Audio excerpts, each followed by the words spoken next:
Okay. Huh? Okay, alright. So, inshallah, what we'll do, we'll just start. أعوذ بالله من الشيطان الرجيم. بسم الله الرحمن الرحيم. والصلاة والسلام على رسول الله وعلى آله وصحبه أجمعين. رب اشرح لي صدري ويسر لي أمري واحلل عقدة من لساني يفقهوا قولي. We'll open up the floor for questions, and I think there may be mics going around.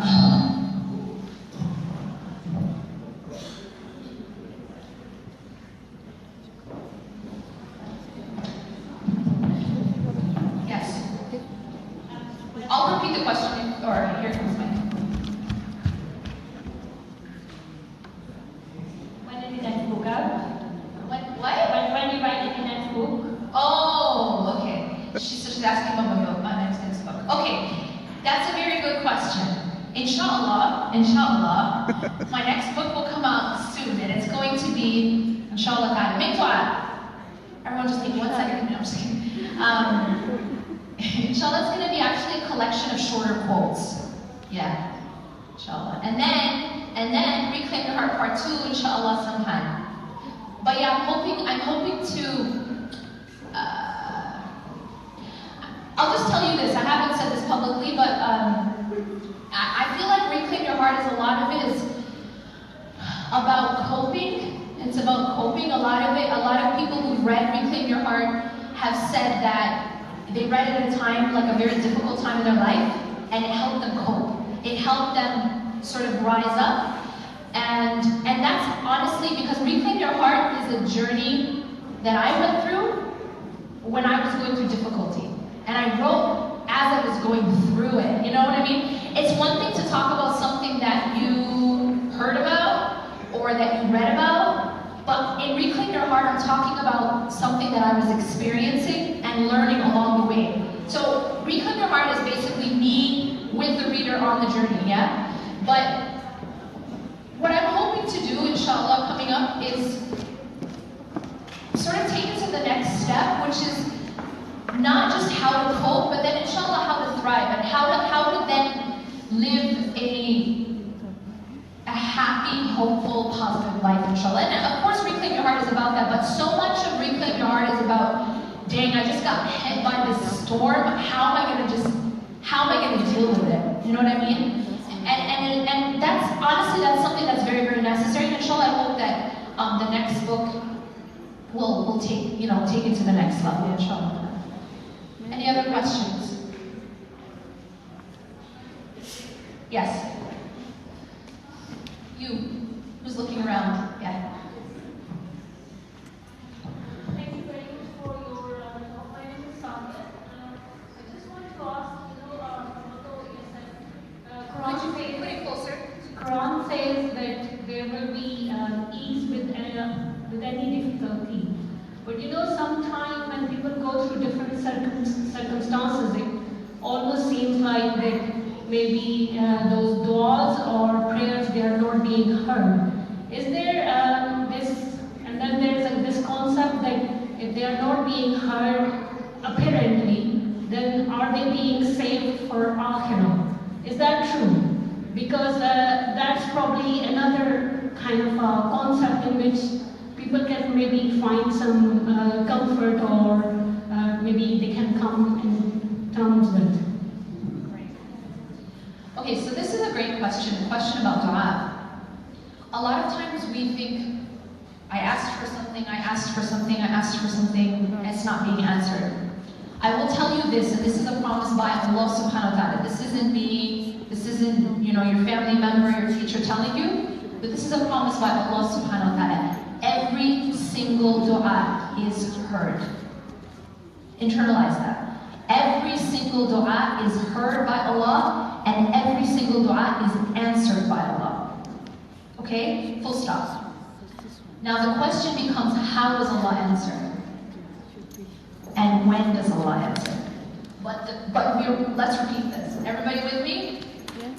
Every single dua is not only heard by Allah, it is heard by Allah, and it is answered by Allah. The only question is how and when. That's it. So part of the test, honestly, is remaining hopeful in that and remaining steadfast in that. Knowing that even if you don't see the answer as you expect, or when you expect, or when you want, but having full faith that it is being answered in the best possible way and in the best possible time. This is our hope that we have to hold on to. Okay? And as you said, yes, sometimes we might ask for things and Allah subhanahu wa ta'ala gives us something in a different form, or Allah subhanahu wa ta'ala gives us in the hereafter, yes. But Allah always hears and Allah always answers. One thing too to keep in mind is this, and I'll use an analogy. You know when you have like a little kid, and the thing about little kids is that they don't always know what's good for them, right? So you might have a little kid who sees their parent cutting vegetables or cutting fruit with a knife. And what does the kid want who sees a parent using a knife? Well, the kid typically just wants to copy whatever the parent is doing, right?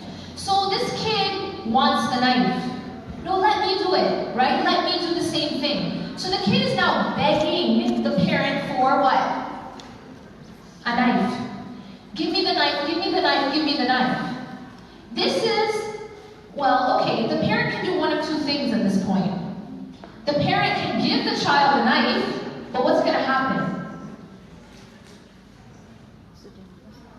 He or she's going to cut himself or herself, right? She's going to hurt herself or he's going to hurt himself. So what does a parent do who is merciful and caring about this child? Doesn't give him the knife, right? But maybe instead it gives him something else that isn't going to hurt him and is better for him than the knife. Now with Allah subhanahu wa ta'ala, we are like this kid.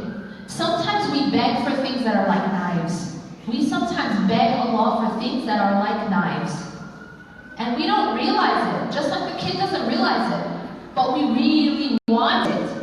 And it's Allah subhanahu wa ta'ala who withholds, not out of stinginess. Allah is not stingy. In fact, Allah is the most generous. Allah is Al-Kareem, the most generous. And Allah is Al-Wahhab, meaning Allah loves to give gifts.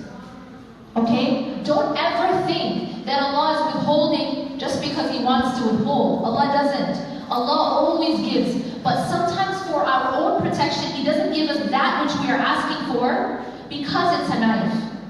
Because it's a knife. And instead gives us something better. Gives us something better. But that requires patience and it requires insight. To be able to see that Allah didn't give you that thing you were asking, but He gave you something else and He gave you something better. And sometimes it takes time. But Allah gives. Allah always, always gives. Yes?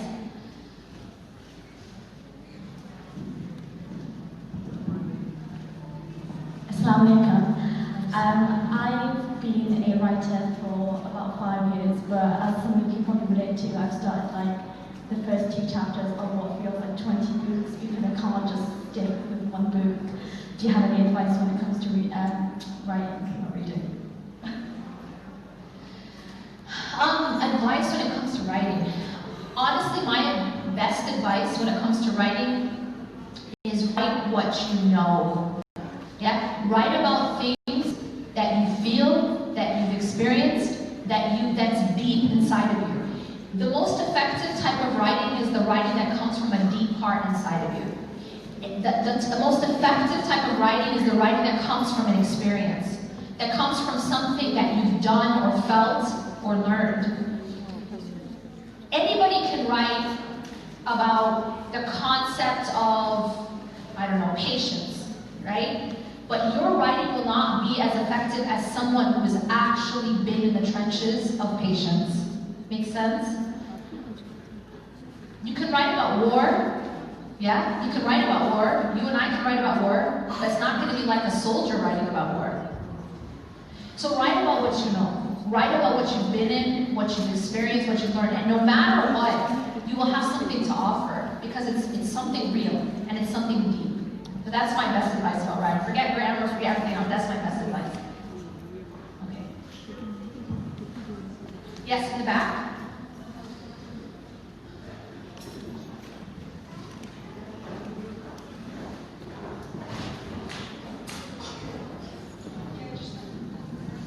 Islamic, I just wanted to ask, I struggle to forgive people, and how, I know that you say that if you forgive others, then Allah will forgive you, but I struggle with that. So what advice would you give? Well, first of all, I'm not sure if everybody heard, but she's saying she struggles to forgive people, and she knows conceptually that if you forgive others, Allah will forgive you, but she still struggles to forgive. First of all, I'm going to say it's very brave of you to admit that. That's what I'm thinking first off. It's very brave of you to admit that, and I actually salute you for admitting it, because it shows a sense of truthfulness. You're not so concerned about what we're thinking as you are just solving this problem, and that's beautiful. MashaAllah, tabarakallah. Forgiveness. I will tell you what I believe to be one of the most powerful tools in forgiveness, in making it easy to forgive. Not only able to forgive, but easy to forgive. And you know what it is? It's this. It's a hadith of the Prophet ﷺ, which actually isn't directly related to forgiveness, but I believe it is the strongest tool in making forgiveness easy. And that is the hadith that says, عَجِبٌ لِأَمْرِ الْمُؤْمِنِ. The matter of a believer is strange. أَمْرُهُ كُلُّ خَيْرٍ. All of his matters are good for him. I want you to pause for a second and reflect on that. All of his matters are good for him. What this hadith is teaching us, and by the way, the Prophet ﷺ says this is only the case for a believer. Let me break this down for a minute. What this hadith means is that no matter what happens to you, no matter what happens to you, no matter what happens to you, no matter what happens to me, if we are believers, it's good for us. Do you understand how powerful that is? What that essentially means is no one actually has the power to harm us. Essentially, no one has the power to harm us. No matter what a person does to me or to you, if I'm a believer and I respond properly, it actually is good for me. Do you understand how powerful that is? Meaning these people that we're having trouble forgiving, they didn't really harm us. They didn't actually harm. But you're gonna be like, but Yasmin, they did this and they did that. No, that's just the surface. That's just the surface. That's just the appearance of harm. That's just the appearance of harm. But true harm cannot come to a believer because the matter of a believer is strange. Everything is good for him. Now, let me break it down even more. What am I actually saying? Here's what I'm saying. I'm saying that anything that brings us closer to our goal is good for us. So let me ask you, what's our goal? Anyone? Loud. Jannah. You know what our goal is? To put it very simply, our goal is to return back to Allah with a heart that is sound.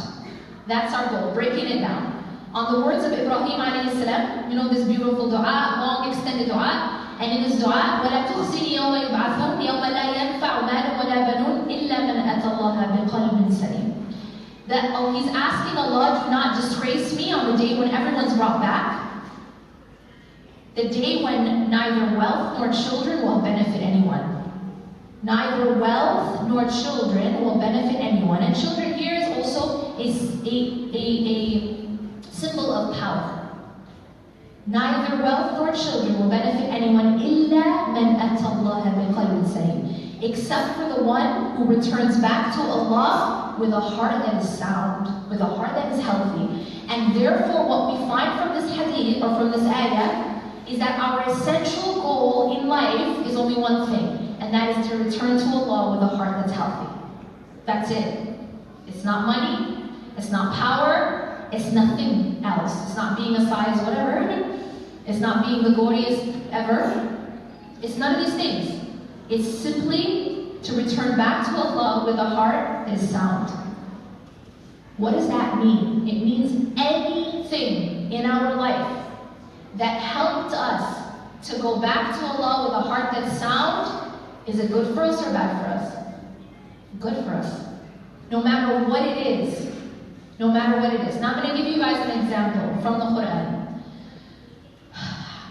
Typically we think money, like if I win the lottery, or I win a huge amount of money tomorrow, I just fall into money. Is that considered typically a good thing or a bad thing just happened to me? Seriously? Good. It's typically considered a good thing, right? This person just got rich. But let me tell you a story. In the Quran, in Surah Al-Qasas, Qarun was a man who had so much wealth that the keys to his wealth was wealth. That's how much he had. So this guy's rich, and there were people who used to envy him, like used to wish they had what he had. We wish we had what he had, because he used to show it off. And then there was another group of people that Allah says who they desired the hereafter. They used to say, be grateful. They would remind him to be grateful. And his response was, إِنَّمَا أُوتِيتُهُ عَلَى عِلْمٍ عِنْدِي, that I got it from a knowledge in me. He took credit for it, he was arrogant. Allah tells us that he was destroyed. Him and his home were swallowed by the earth. So my question to you, that wealth that he got, was it good for him or bad for him? It was actually bad for him, even though on the surface it seemed like a good thing, yeah? Now, what about loss? What about loss? One of the tabi'is, one of the people who came after the companions, was Malik ibn Dinar. And this story is told to us. It's a very, very beautiful story about a man who, at one point in his life, was basically an alcoholic. He had an issue with alcohol.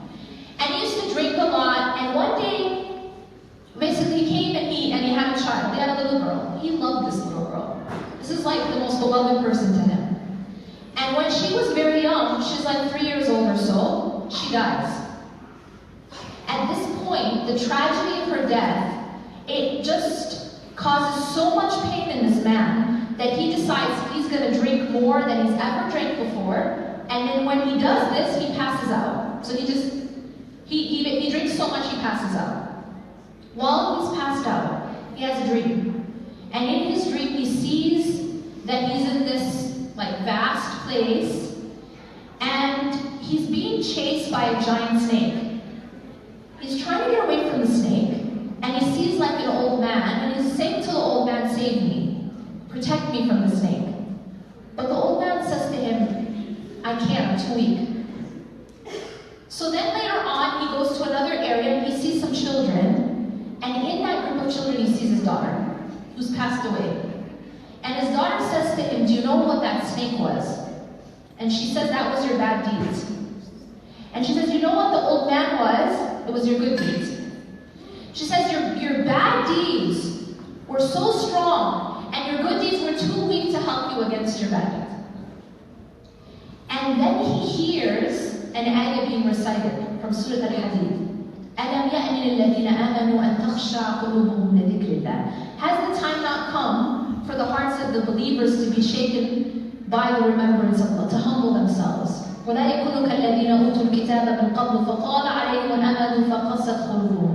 And not be like those people who came before, time went by, they were given the message, but time went by, فَقَسَتْ قُلُوبُهُمْ, their hearts became hardened. He wakes up from this dream, and he goes to the masjid he decides he's going to go for Fajr, to pray at the masjid. And when he gets there, this exact verse is recited. And ever since that day, he completely changes his life, and he becomes one of the best people to walk the earth, really. In his nearness to Allah subhanahu wa ta'ala, and his station with Allah. And guess what? What triggered that transformation for him? It was a loss, right? So my question to you, look deeper. Was that loss good for him or bad for him? Essentially. It was good for him. Even though on the surface it looks bad. Yeah? Allah says, عَسَىٰ أَن تَكْرَهُ شَيْئًا وَهُوَ خَيْرٌ لَكُمْ. Sometimes it may be that you hate something and it's good for you. وَعَسَىٰ أَن تُحِبُّ شَيْئًا وَهُوَ شَرٌ لَكُمْ. And sometimes it may be that you love something is bad for you. وَاللَّهُ يَعْلَمُ وَأَنْتُمْ لَا تَعْلَمُونَ. Allah knows and you don't know. What we have to realize is, anything that's happened to us, anyone who has wronged us, but we respond by getting closer to Allah, purifying ourselves, beautifying our hearts, then they actually haven't harmed us at all. They actually haven't harmed us at all. And they may have done us a favor. but it has to do with understanding the reality of things. Anything. So what I'm trying to give you is empowerment. You have to realize that you have the power to respond to whatever happens to you in your life in a positive way, and in that way no one can harm you. Does that make sense? No one can actually have the power to harm you. Asa, like Allah subhanahu wa ta'ala is teaching us this through the Prophet sallallahu alaihi wasallam. The matter of a believer is strange. Everything is good for him. So what you have to do is shift how you view. It's basically you have to redefine your history. You have to redefine it.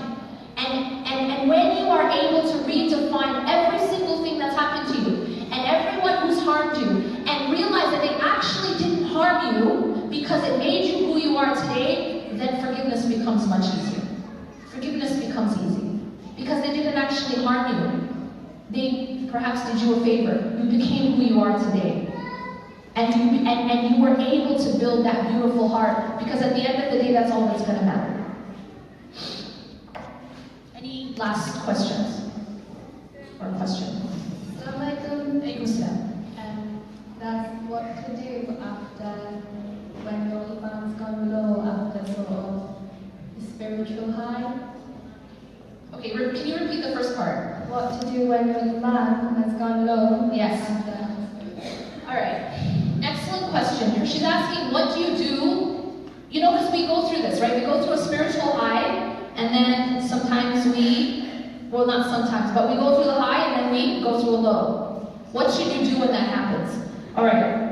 I will tell you this, and this is not a shameless plug, but I have a whole chapter in my book about this. Yeah? And what it basically talks about is that this journey to Allah subhanahu wa ta'ala, as Ibn al-Qayyim rahimahullah says, it begins with a spiritual high. He calls it awakening. Yaqada. It's awakening. It's like, whoa. You know when you first find Islam? Anyone? You know when you first find Islam?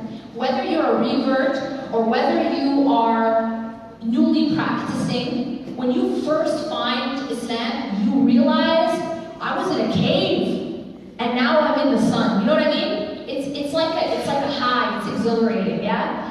And that high he refers to as yaqaba, awakening. When a person is in that state, it's similar to being on spiritual steroids. What does that mean? It means that worship becomes easier. It's easy to whack on the hijab. It's easier to pray tahajjud. It's easier. You're basically on a high. You're pumped. You're pumped. And then a lot of times, there are sort of pitfalls along the way. Because a lot of times, while you're in this high, you're high up in the sky, right? So you kind of have a tendency to look down on others who aren't high in the sky with you, flying. They're just normal. Yeah, because you're in a temporary high. It's normal. It's normal.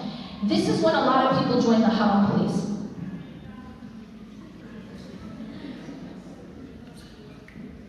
It's not haram to laugh. I'm just kidding. You guys know what I'm saying? Why does that happen that people join the haram police? It's because when I'm in a high, it's a given, it's easy for me. So I don't understand why everyone else isn't doing it. And if everyone else isn't doing it, I need to be the one to tell them to do it. You know what I mean? So now I'm on a roll. Haram, haram, haram, haram, haram, haram, right? This is a state. This is a state, and it's temporary by its very nature. It's not, no state is permanent in dunya. No state is permanent. So what we have to realize when we're in that high state, and I'll tell you, this is one of the ways to protect yourself.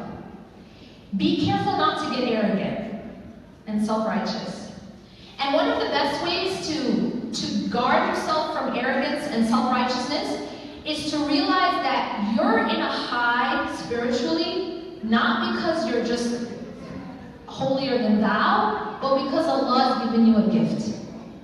And the more that you are grateful for that gift, the more likely you are to hold on to it. But if you are not grateful, like Qarun wasn't even grateful. He's taking credit for it. He's like, oh, it's because I'm so smart.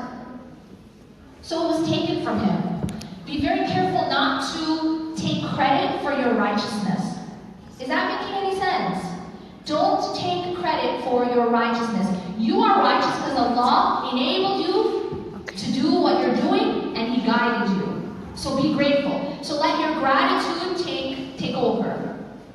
The second thing is be humble. Because no matter how much you're worshiping, and no matter like how awesome you believe you are, or how long your beard is, or how short your pants are, no matter how much, you don't come close to, for example, an angel, or a prophet, or the companion. You know what I'm saying? We're still playing small. We're not something. When you look at who we're competing with in terms of slaves of Allah, we wouldn't possibly be arrogant. We're competing with Jibreel alayhi salam, you feel me? Or Muhammad sallallahu alaihi wasallam, or Abu Bakr. Yeah? So we should never be arrogant, no matter how awesome we think we are. But at the same time, we should be hopeful. Alright? So this is the high. And hope should be in not my deeds, but in Allah, in the fact that He's so merciful. Now that takes me to what happens after the high is over. You know what happens? There is a low. I'm going to call it a dip. Okay? Because how low you go, that rhymed. How low you go,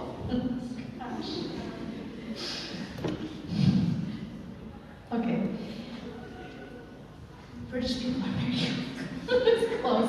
How low you go depends on how you respond once you get off the high. This is key. If I despair the moment I'm no longer at my high, then that low becomes an abyss. You just keep getting lower and lower and lower.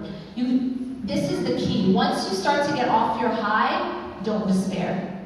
Don't let shaitan win at that point. Oh, look at you, you know? Look at you. You used to do X, Y, Z, and now look at you. You're such a failure. You might as well stop trying. Sound familiar? You might as well continue to keep going and realize that Iman rises and falls. No one's gonna be like this. No one's gonna be like this or even like this. It's like this. That's just how it goes. Even Abu Bakr came to the Prophet ﷺ complaining he thought he had become a hypocrite. And when he was at the Prophet ﷺ asked him why, he said, because when we're with you, our iman is so strong that it's as if we see Jannah and Jahannam with our eyes. But then when we go to our families, it's not at the same level, so we're hypocrites.